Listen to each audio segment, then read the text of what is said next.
بمجرد أنك أنت تاخذ بريك عشان تروح تصلي. البريك هذا اللي أنت تاخذه سواء من العمل أو أنت قاعد بالبيت أو أنت طالع أو أنت بالشارع سايق سيارتك ويت حزة الصلاة، تاخذ بريك توقف تروح تصلي ثم ترجع. البريك هذا بمثابة انقطاع عن الدنيا واتصال بالله سبحانه وتعالى. الصلاة صلة تصلك بالله سبحانه وتعالى. الصلاة مناجاة، الصلاة دعاء، الصلاة ذكر، الصلاة تكبير، الصلاة قراءة، الصلاة اتصال روحي ونفسي وجسدي بالله سبحانه وتعالى. الآن أنت تخيل أن هذه الدقائق دقيقتين 3 10 دقائق كأقصى حد ممكن أنت تتصل فيه في هذه الصلاة، حتى هذا الوقت المستقطع أنت غير متصل بالله سبحانه وتعالى. شلون؟ أنت ساهي عن الله سبحانه وتعالى، أنت ساهي في هذه الصلاة، أنت أفكارك كلها في الدنيا. تلاقي نفسك صليت ركعة، ركعتين، 3، الرابعة قبل لا تسلم راح تسجد سجود سهو. ليش؟ لأنك أنت خليت يمكن بركن من أركان هذه الصلاة. الدليل هذا أنك أنت أساسا فعلا أنت منغمس في هذه الدنيا، أن أنت أفكارك كلها غير منقطعة وحبل أفكارك دائما متصل في الدنيا. فأنت ما حققت الأصل في هذه الصلاة، ما حققت المنفعة الفردية اللي تعود عليك، أنها هي تنهاك عن الفحشاء والمنكر، تحقق لك السكينة والطمأنينة وتصفي ذهنك. ارجع 1400 سنة قبل وشوف النبي عليه الصلاة والسلام عندما ذهب أسري به ثم أعرج به إلى السماء. فعندما الله سبحانه وتعالى فرض علينا الصلوات كانت 50 صلاة. أنت تتخيل 50 صلاة في اليوم؟ لو إحنا يومنا 24 ساعة وقلنا 50 صلاة راح نأديها فرضا وإلزاما علينا، راح تصير تقريبا بمثابة أنت قاعد تستقطع كل ربع ساعة راح توقف تصلي، كل ربع ساعة نص ساعة أنت لازم توقف وتصلي لله سبحانه وتعالى ثم ترجع للحياة. هذا يعطيك دليل عظيم أن هذه الصلاة أمرها وشأنها مو طبيعي. هي ليست عبادة عادية، هي ليست عبادة كما نتخيلها، هي فقط أنها حركات يجب أن نؤديها ثم أرجع.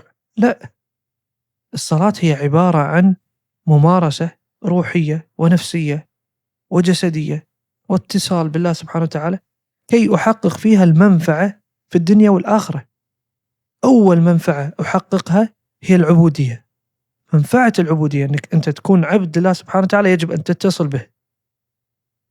يعني الله سبحانه وتعالى قاعد يعطيك مكسب غير موجود عند أي شيء آخر. تخيل أنت تكون عبد لشيء، خلينا نقول أنت عبد لملك لسيد، هذا السيد مستحيل يعطيك هذا الوقت اللي يخليك كل فترة تتصل فيه وتناجيه وتطلبه وتتودد إليه وهو يسمعك ويرحمك ويرأف فيك. هذا المفهوم غير موجود في علم المادة وعلم الدنيا. لكن الله سبحانه وتعالى برحمته ولطفه لا، أعطانا وخصص لنا أوقات يقولون تعالوا اتصلوا فيني في هذه الأوقات.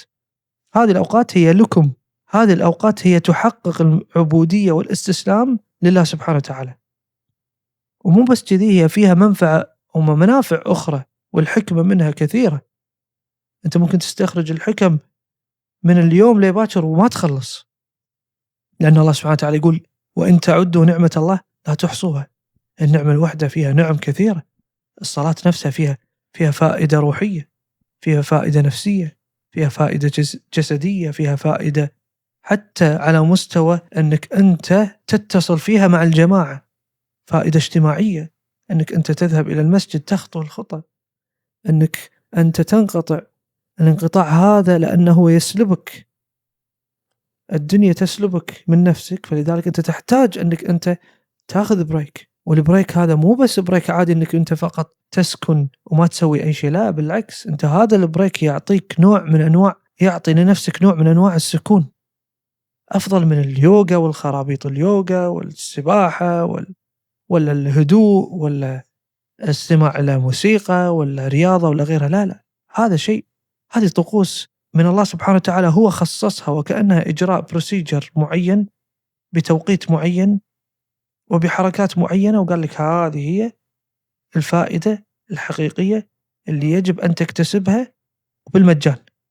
لك أن تتخيل الآن أن بعد كل هذا وكل هذه النعمة أن كثير من الناس يستثقل أن يصلي.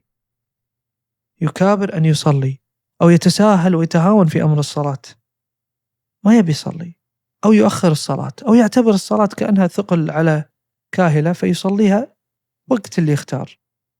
فالنفس تحتاج إلى أن تهدأ في كثير من الأحيان، النفس تحتاج إلى أن تركن إلى وسادة مريحة هي تتحقق في هذه السكينة.